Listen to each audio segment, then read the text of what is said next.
رمضان کا مہینہ وہ ہے جس میں قرآن نازل کیا گیا ہو، جو لوگوں کے لیے سراپا ہدایت ہے۔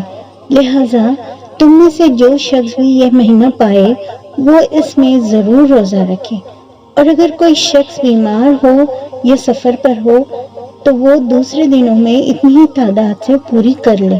جب رمضان آتا ہے رحمت کے دروازے کھول دیے جاتے ہیں اور جہنم کے دروازے بند کر دیے جاتے ہیں، اور شیطان کو تو زنجیروں میں جکڑ دیا جاتا ہے۔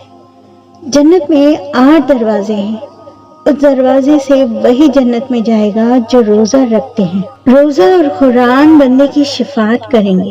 روزہ کہے گا، اے رب، میں نے اسے کھانے اور خواہشوں سے اس دن میں روک رکھا، میری شفاعت اس کے حق میں قبول فرما۔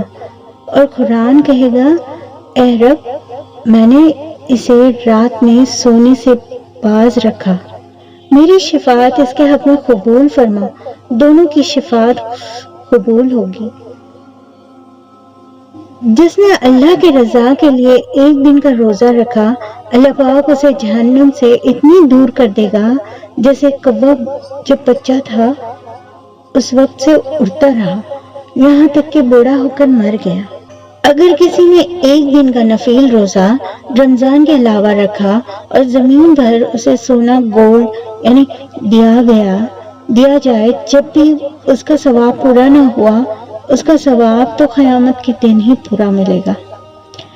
اس مبارک مہینے کی فضیلت میں بہت ساری احادیث ہیں اور بہت فضیلت ہے۔ اللہ ہم سب کو رمضان کا مبارک مہینہ عطا فرمائے اور اس کی قدر کرنے کی توفیق عطا فرمائے اور روزہ رکھنے کی توفیق دے، آمین۔